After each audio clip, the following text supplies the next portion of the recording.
Welcome to the Adult in the Room podcast with Victoria Taft. Boy, they told us it was going to be a landslide, right? I mean, that's what they told us, right? Okay, so we're closing in on almost 5 p.m. Eastern time, and I've been tracking everything that's been going on across the country today. And my most important encounter was when I went out to get my champagne. I was talking to the guy in the store, of course, asking him, did he vote? And he said he did early voting, and he asked me if I early voted. And he asked me, why I was getting the champagne. And I said, because I'm going to be toasting Madam President tonight.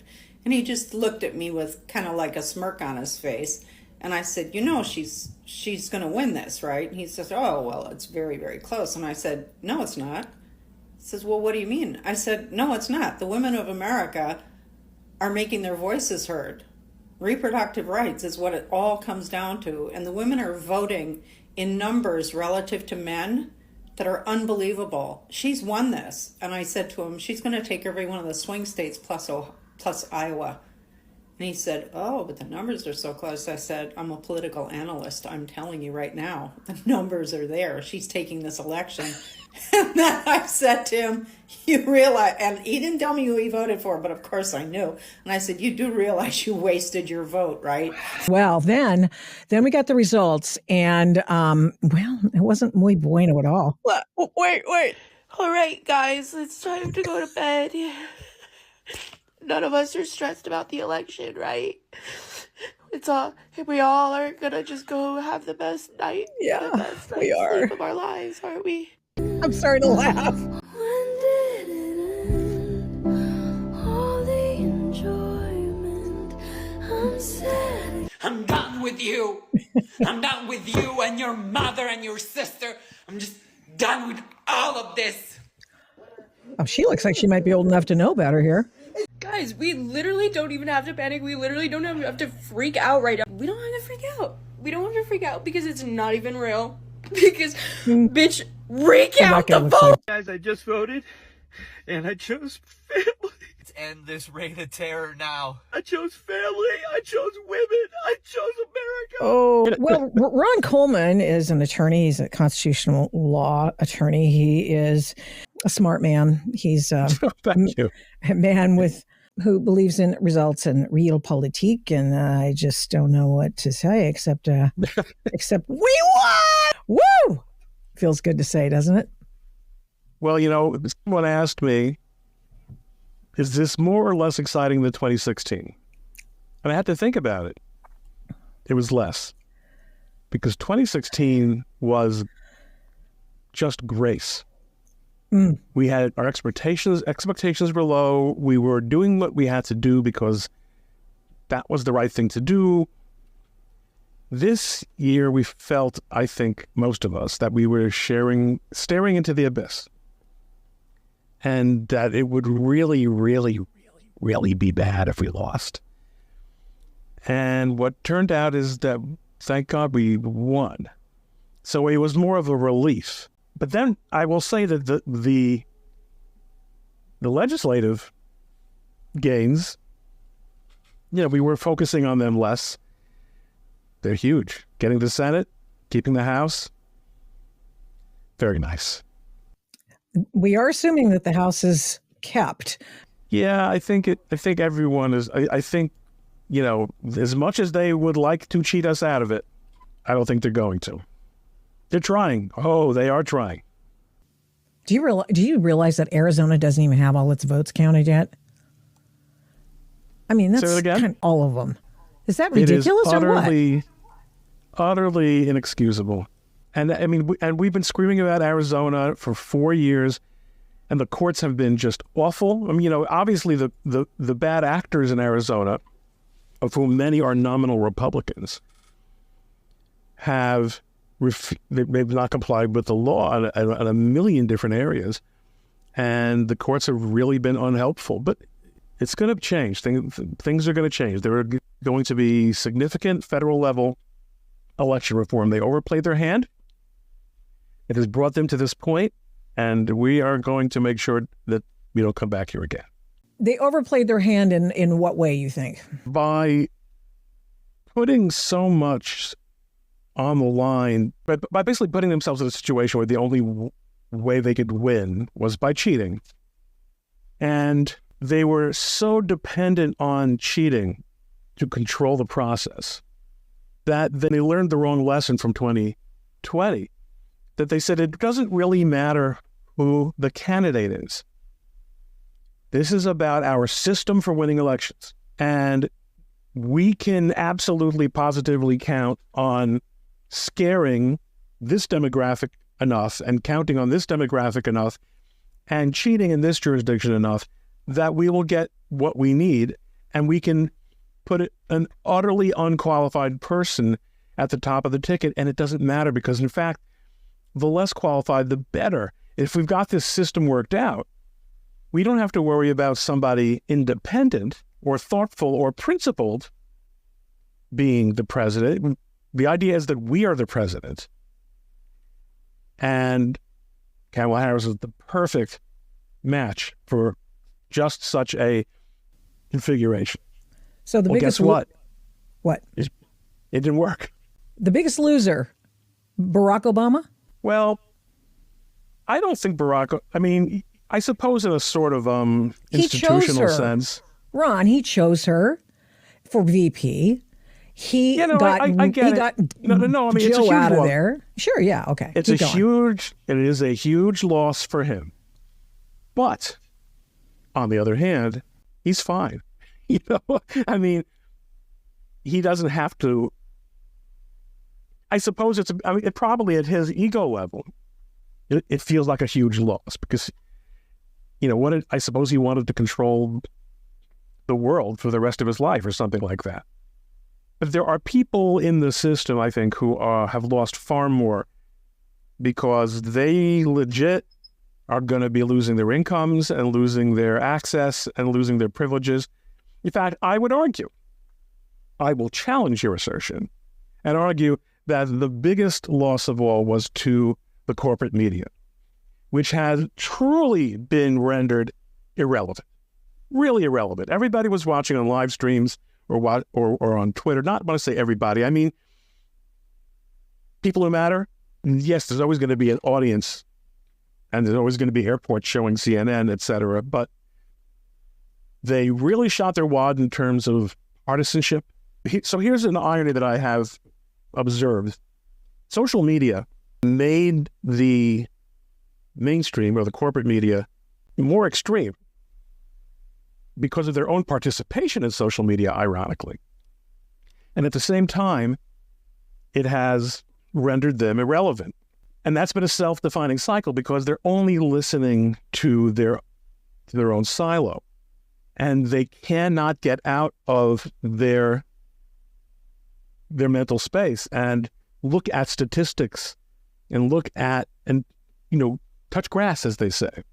And the kind of stuff you showed me, I mean, these are not elite people. These are, well, the elite are largely dopes also, but these are everyday people who have been fed consistently on a diet of nothing but this nonsense. Guess what? Latinos and Muslims and many blacks are in favor of progressive policies, especially when you get out of the corporations, out of the universities, out of the unions. I live in Clifton, New Jersey, and I share a county with Paterson, New Jersey, which is probably the largest Muslim-populated city in America. And I'm sure that when they look at the conflict between the Palestinians and the Israel, they overwhelmingly root against the Jews. I get that. But we live side by side in our own neighborhoods. We don't give them no trouble. They don't give us no trouble. Most of them are trying to make a living. They're trying to get their kids educated and not in public schools where they're teaching them Heather has two mommies or even the far worse stuff that has subsequently, come out. They're not having it. And a lot of them, I think, also are tired of having their intelligence insulted by the Democrats who say to them, you're ours. You work for us. You vote for us and we'll make sure that you get what we think you need. So, this is a real realignment. And, the question obviously is, will they learn? Will the Democrats learn? I think there's very good reason to believe that a large number of them won't. Yeah. Well, here, let's take a look at the media on the corporate media, legacy media, on election night and the following morning, and see what they have to say, because I think it's instructive. Mika and Joe. I just say, Rev, really quickly, too. Democrats need to be mature, and they need to be honest. And they need to say, yes, there's misogyny. But it's not just misogyny from white men. Mm-hmm. It's misogyny from Hispanic men.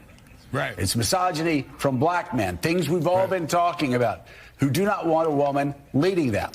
Might be race issues with Hispanics. They don't want a black woman as president of the United States. The Democratic Party, I've always found, when you're sitting around talking, they love to just sort of balkanize everybody into these separate groups and say, oh, white people don't like women and black people. No, it is time for the Democrats to say, okay, and you and I have talked about this before, a lot of Hispanic voters have problems with black candidates. Right. A lot and of with other Hispanics. And some of the most misogynist things I've heard going on this Get Out the Vote tour came from black men. I mean, misogynist things. So you're absolutely right. It's not simplistic. And we've got to have real honest conversations about it. Will they have those real There's honest? nothing remotely honest about this conversation. I was just going to The entire premise of the conversation is what wrong thing has been committed by what ethnic group? Not, they don't even consider the possibility that maybe our candidate sucked. Maybe our message sucked. Maybe people don't really think Donald Trump is such a bad guy after all. Maybe we turned Donald Trump into a ghetto hero. That doesn't even occur to them. Misogyny. It's so weak. White women like you have really had it. Yeah, I'm tired of being talked down to. They're not learning. But it's early. And these people they're just talking heads. They don't really have any influence within the Democratic Party. The real question is, among those who are influential in the Democratic Party, who make policy, are they going to learn? Are the donors going to learn? That's going to be the real question. Because where the money goes is where the power is. Okay.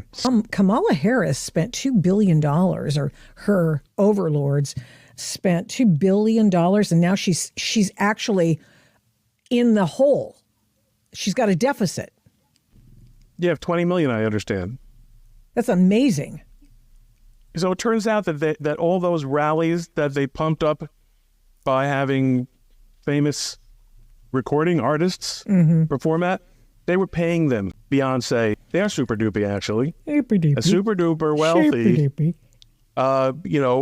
Rock stars, pop stars, to perform and to simulate a crowd at a rally.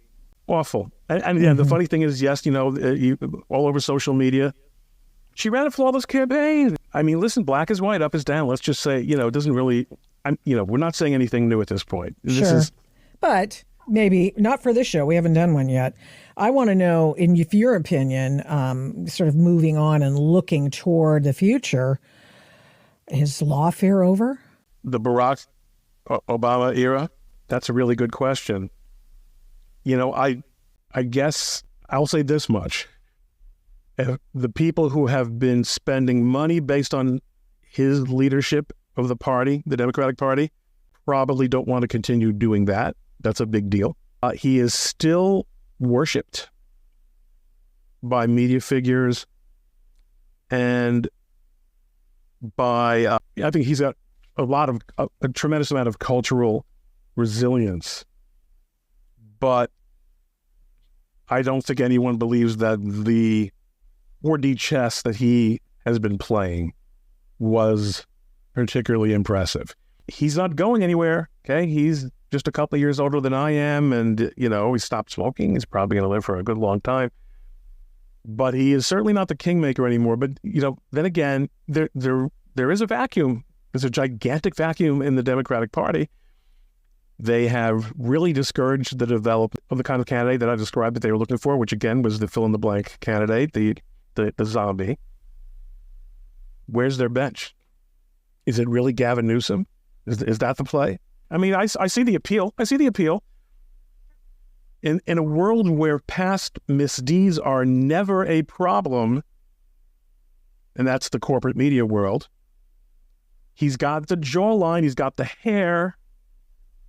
What else do you need to succeed in Democratic politics? If you have to be white and you have to be male, then you got to have that jawline and that hairline. So fine. What else? Who else? It's not going to be Cuomo. I'm sorry. He's damaged goods. What are you hearing? Oh, I was just sort of spitballing yesterday thinking Gavin Newsom.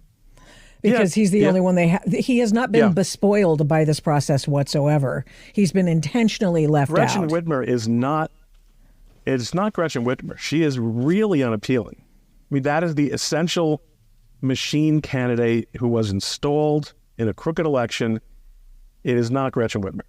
She is not going to sell nationally. She's mean. People don't like what's that. She's mean. No. People don't like that. Yeah, she's mean, and she comes that weird video she made with the dominatrix. Yeah. The hell was that? I don't know. There are literally, and I was about to say there are no adults in the room. They claim that the adults are now in the room. The adults, these are not adults. These are most certainly not adults. But when you saw the picture of the campaign team, they were like a bunch of 24-year-old white girls. It looked like where they are so contemptuous of experience and wisdom, and judgment. It's about entitlement and checking off boxes. So if I were a Democrat donor, I would be making some calls. I would be, they're always going to be a backroom party. The last time they tried real democracy, they ended up with George McGovern, and that didn't go well. They shot down Bernie because he represented the same threat as McGovern. And Bernie, of course, like a good Bolshevik, says, "Please, sir, may I have another?" What's that threat? Is it just populism? No. The threat is, it is populism, but also electoral oblivion. Now, my friend Adrian Vermeule made a very good point. I'm sure many others have made it, observing that the old-fashioned Nixon-McGovern, Reagan type of landslides are probably not going to happen anymore. You just have these incredibly polarized states. In other words, 300 to, you win all but one or two states. You have this incredible polarization, and just structurally things are different. But I don't think we necessarily have to accept that. I mean, I like the idea that what Scott Pressler is doing, saying, "Listen, I'm staying here in Pennsylvania. This is a state we can make a bona fide red state. The people, that's really what the people here are about. And if we clean up the corruption in and around Philadelphia County voting, Pennsylvania will be a red state." So that's, they've got a real problem.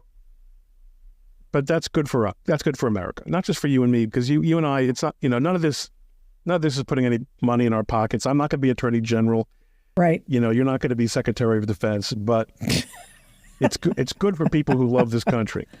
Let's look at this. You're talking about structural differences and the story that they tell in this election. Check this out. So I heard Hans von Spakovsky talking about this. Did you see this? Now, he said in a recent piece for the Heritage Foundation that in a shocking report that has not received the attention it deserves, the U.S. Census Bureau recently admitted that its 2020 census count of the American population was incorrect in at least 14 states. And to cut to the chase, That difference meant that Donald Trump was not accorded 9 additional Electoral College votes that he should have gotten, and Kamala Harris was given 6 that she should not have had because of the way that shook down.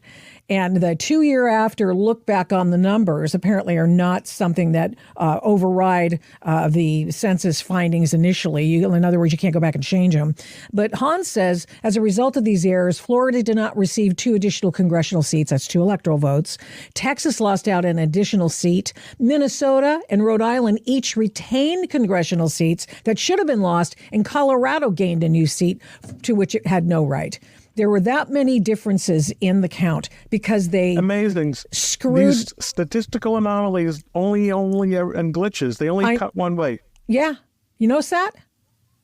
I mean, there were like maybe only a couple of things that didn't go the left's way. I mean, but those are the death by 1,000 cuts that occur in this effort to make sure that they get the votes that the right would not. I would love to know how that would change California's voting, for example. If you didn't have universal mail-out voting, you didn't have you can't show ID, it's against the law. If you didn't have any mail-in ballots, I bet you the West Coast and Mest Coast that I keep an eye on all the time would not be as blue as it is. Congress has the power under the United States Constitution to reform electoral practice. And if this Congress doesn't do it, this is the chance of a lifetime, and we will regret it forever. And there's no John McCain and there's no Paul Ryan anymore mucking things around. I'm not saying that there aren't rhinos. There are, especially in the Senate. But I think everyone knows on what side his bread is buttered.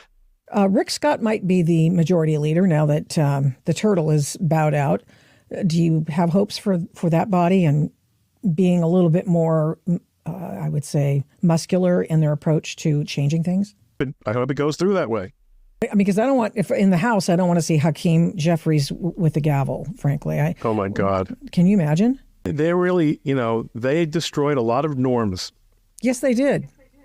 And you can't necessarily, it's a little bit of a Humpty Dumpty. You can't necessarily put them back together again, but we can start rebuilding standards and rebuilding norms that hopefully become respected norms. And I have always said that people have to recognize, and I say this from my experience as a lawyer, that the system, the legal system, the political system, government, all of it, ultimately depends on a substantial amount of virtue and trust.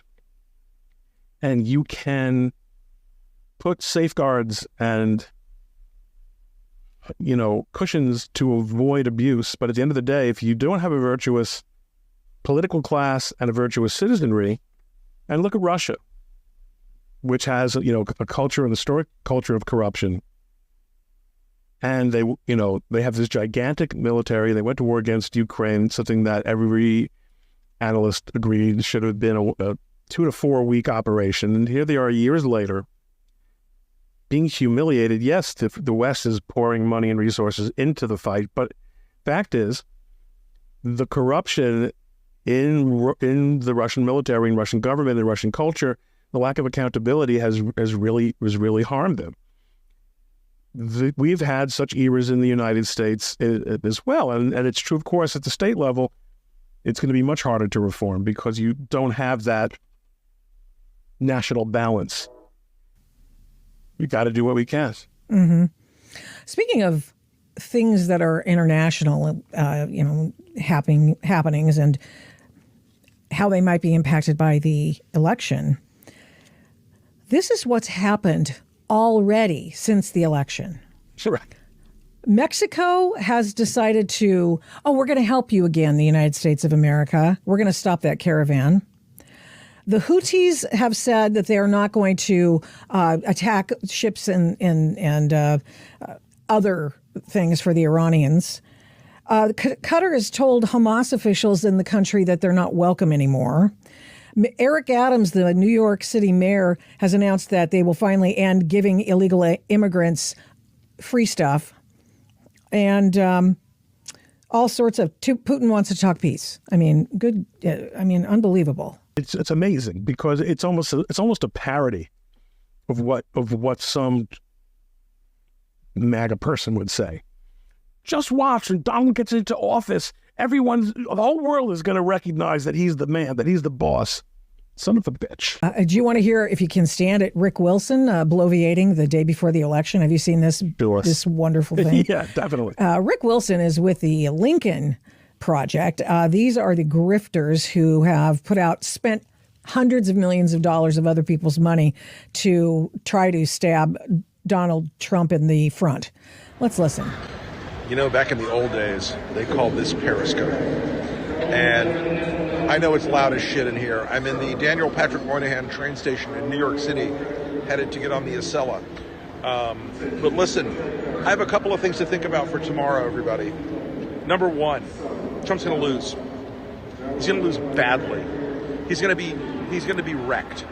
I don't know what the Electoral College count's going to be at the end of this, but it's going to get loud and it's going to get hard for him. Their panic is extraordinary. Their events in Georgia and North Carolina are basically about as well attended as a Pokemon card trading convention in Ass Crack, Alabama. You know, it's one thing to talk about predictions, but to lie so flat-footedly. Yeah. So no one's going to the rallies. Nobody's going to the rallies, Ron. And nobody's going. And they're panicking. Are you kidding me? I'm sorry, he bloviates a lot more. You want to hear some more? Yeah, I do. Oh, okay. Here we go. It's really, really fucked up. Oh, sorry. Just in time for that. I have from a reliable source inside the Trump campaign that Chris LaCivita was thrown off the Trump travel plane by Corey Lewandowski yesterday. He's denying it to reporters, but it's true. And we've got you got a campaign ending in chaos, and you got another campaign that was able to deploy 90,000 volunteers to knock on 3 million doors. Guys, the better campaign is going to win this one. Here's the funny part about this that somebody said to me yesterday, and I really believe You're going to love this one, Ron. In 2016, Donald Trump framed Hillary up as weak, sick, meandering, couldn't finish a sentence, wasn't a good speaker, couldn't deliver, for her party. That her party didn't. There was a faction of her party that never would go with her. And that framing of Hillary worked really well for Trump in 2016. I don't remember that really framing. Well for Trump. Isn't that weird? And then he goes on to talk about what a in the loser. same position that he described Hillary Clinton in 2016. He's weak. He can't finish a sentence. He's sick. He's meandering. He's probably dying at this point. No. His party is splitting apart. Yes, you MAGAs, I know. You guys are so intense. You believe everything that he says, absolutely. Every word that comes out of his mouth. I get it that you believe that. But guess what? He's been lying to you all along about a lot of things, and you're about to realize it tomorrow. So, listen, this functionality here on the hellscape is actually something that I just noticed in my... So, I don't know if it's like the Periscope days come back, but those were fun. Speaking of fun, listen, if you haven't voted already on early voting, you need to get the fuck out there tomorrow morning with your voting plan. And they all got new houses. Even the pedophile amongst them got a new house. No, that's no joke. Or I'll probably get flagged on YouTube or something. Who knows? But anyway, so these are the things that they were talking about. But now we have a little bit more reaction following the election. Here's Scott Jennings, who's on CNN. Hasn't he been a breath of fresh air on CNN? This is a mandate. He's won the national popular vote for the first time for a Republican, for the first time since 2004. This is a big deal. This isn't backing into the office. This is a mandate to do what you said you were going to do. Get the economy working again for regular working class Americans, fix immigration, try to get crime under control, try to reduce the chaos in the world. This is a mandate from the American people to do that. I think I'm interpreting the results tonight as the revenge of just the regular old working class American, the anonymous American who has been crushed, insulted, condescended to. They're not garbage. They're not Nazis. They're just regular people who get up and go to work every day and are trying to make a better life for their kids, and they feel like they have been told to just shut up. when they have complained about that's the exactly things right. that are hurting them in their own lives. He said it. He said it. He nailed it. And that's what this election is about. Squirrels over a reach of government. We're not garbage. He's not a Nazi. All of the things that they have to undo, which they won't. It'll be left up to us again to disabuse people of these ridiculous notions. But, he'll have 4 years to perform. He'll have another 4 years of a record. And then they'll be back in another couple of years and tell us what a bad guy he is. He's a different person from the person that he was in 2016. He's learned how this works. We've learned how it works. It's going to be a very different situation. Yeah, thanks, Ron. I appreciate you coming on. Anything else? I know you've got lots of ideas for the judiciary too, and I kind of wanted to hear. I hope someone's listening. I'm just a simple urban lawyer, though. In the meantime, I love the fact that you want to just go ahead and break up the Ninth Circuit into two, which I think makes a lot of sense. They've been talking about that for years. Politically neutral. And all my ideas, and this is a paradigm that I got from Josh Blackman. Make reform ideas that are not partisan, but that work for everyone. Well, now that's not really true when my other two ideas, which involve the D.C. Circuit and the U.S. District Court for the District of Columbia, which have to be reformed seriously. Congress can do that. Where would they put the D.C. Circuit? Just not in D.C., huh?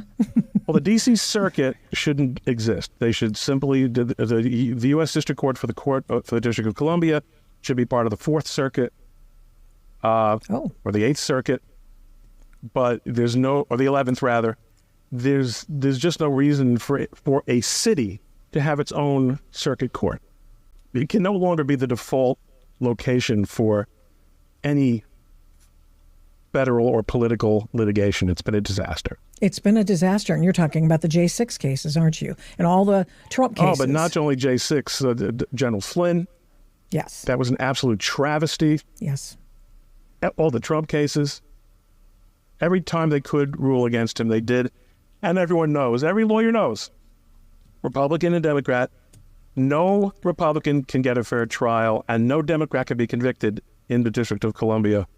That's not going to work anymore. I hope somebody's listening. I hope the likes of Mike Davis, who's got the president's ear, and or whoever is going to be his real attorney general, going to do that. Do you think Mark Paoletta really would be the AG? I can't speak to, and not because I'm more into secrecy, because I'm not in the loop. I'm not a player. Yeah, I think I agree with you. Getting rid of the circuit court, the D.C. Circuit there, and getting rid of the district court. And how about getting rid of the Washington field office for the FBI? How about we don't have one of those frickin' things? How about that? Because they're so infused with politics. It is so partisan. These are all, I hope that Donald Trump has the fortitude and the support to do what has to be done. Well, it was great spending some time with Ron.